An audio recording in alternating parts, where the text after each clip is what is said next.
Jack fruit heaven of India, jackfruit capital of India, ചക്കകളുടെ സ്വന്തം തലസ്ഥാനവും സ്വർഗവുമൊക്കെ. എവിടെ നോക്കിയാലും പ്ലാവുകൾ, എവിടെ നോക്കിയാലും ചക്കക്കൂമ്പാരം.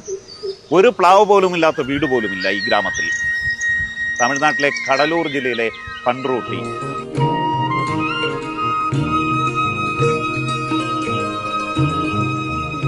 ഏതാണ്ട് 5000-ലധികം ഏക്കർ പ്ലാവിൻ തോട്ടങ്ങൾ ഇവിടെ ഉണ്ടെന്നാണ് കണക്കുകൾ. ഡിസംബർ മുതലുള്ള 7 മാസമാണ് ഇവിടെ ചക്കയുടെ വിളവെടുപ്പ് ഉത്സവം. ഒരു അമേസിങ് എക്സ്പീരിയൻസ് ആണ് ഈ ഗ്രാമത്തിലൂടെ സഞ്ചരിക്കുമ്പോൾ. 10 വർഷം പ്രായമായ പ്ലാവാണ് ഇത്. എത്ര ചക്കയാണെന്ന് നോക്കി. താഴെ മുറിച്ചിട്ടിരിക്കുന്ന ചക്കയ്ക്ക് 500 രൂപ വില കിട്ടും. അങ്ങനെ നല്ല ആദായം ഈ പ്ലാവിൽ നിന്ന് കിട്ടും. ഇതിന് നല്ല ടേസ്റ്റാണ്. തേൻപിള എന്നാണ് ഈ പ്ലാവിൻ്റെ ഇനത്തിൻ്റെ പേര്. ഇവരിത് ഇതേപോലെ ഈ പിഞ്ചായി വരുന്നതെല്ലാം മുറിച്ച് കളയും. അതൊരു പ്രത്യേകതയാണ്. അതിൻ്റെ കാരണം അത് വളർന്നു വന്നു കഴിഞ്ഞാൽ ഇതിൻ്റെ വലുപ്പം കുറയും. ഈ പെൺറൂട്ടിയിലെ ഫാമുകളിൽ ചെന്ന് കഴിഞ്ഞാൽ വലുപ്പം കൊണ്ട് ഇത് കണ്ടോ, ആ ചക്കയൊക്കെ നല്ല വലുപ്പമാണ്. ഒരു 30-40 കിലോയൊക്കെ വരും. ഇതാണ് പൺറൂട്ടിയിലെ ഏറ്റവും പ്രായം ചെന്ന പ്ലാവ്. 250 വർഷം പഴക്കമുണ്ട്.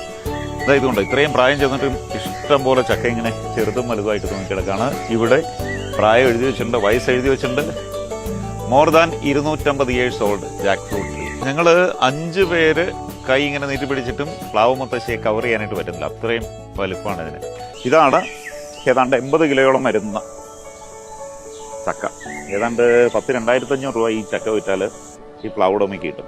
അതുപോലെ ഇതിലെല്ലാം 50 കിലോയ്ക്കൊക്കെ മേളിലുള്ള ചക്കകളാണുള്ളത്. ഇതേപോലെ ഇതാണ് താരം. വെറുതെയല്ല ഈ പൺറൂട്ടിയെ jackfruit capital of India എന്ന് വിശേഷിപ്പിക്കുന്നത്. കർഷകരിൽ നിന്ന് വാങ്ങുന്ന ചക്ക ഇതുപോലുള്ള വണ്ടികളിൽ ഇവിടെ മണ്ഡി ഹൗസ് എന്ന് പറയുന്ന ഗോഡൌണിൽ എത്തിക്കും. അതിനുശേഷം ഇവിടുന്നാണ് ഇത് വിദേശങ്ങളിലേക്കും അതുപോലെ മറ്റ് സംസ്ഥാനങ്ങളിലേക്കും, ഒരുപക്ഷെ കേരളത്തിൽ പോലും വരുന്നുണ്ടെന്നാണ് പറയുന്നത്, അങ്ങോട്ടേക്ക് പോകുന്നത്. അപ്പോൾ ഈ ഗ്രാമവാസികൾ, ഈ ഗ്രാമീണർ പല തലങ്ങളിൽ ഈ ചക്കയുടെ പ്രയോജനം അനുഭവിക്കുകയാണ്. അവിടെ വലിയ ഫാമുകൾ മുതൽ ചെറിയ കച്ചവടക്കാർക്ക് വരെ ഇതിൻ്റെ പ്രയോജനം കിട്ടുന്നുണ്ട്. അതുകൊണ്ടാണ് ഈ പെൺറുട്ടിയുടെ ചക്കയുടെ പെരുമ പറഞ്ഞാലും തീരാത്തത്. ഇപ്പോൾ മണിമേഖലയെ പോലെയുള്ള ചെറുകിട കച്ചവടക്കാരും ഈ ചക്ക വിറ്റ് ഹാപ്പിയായിട്ട് ജീവിക്കാം.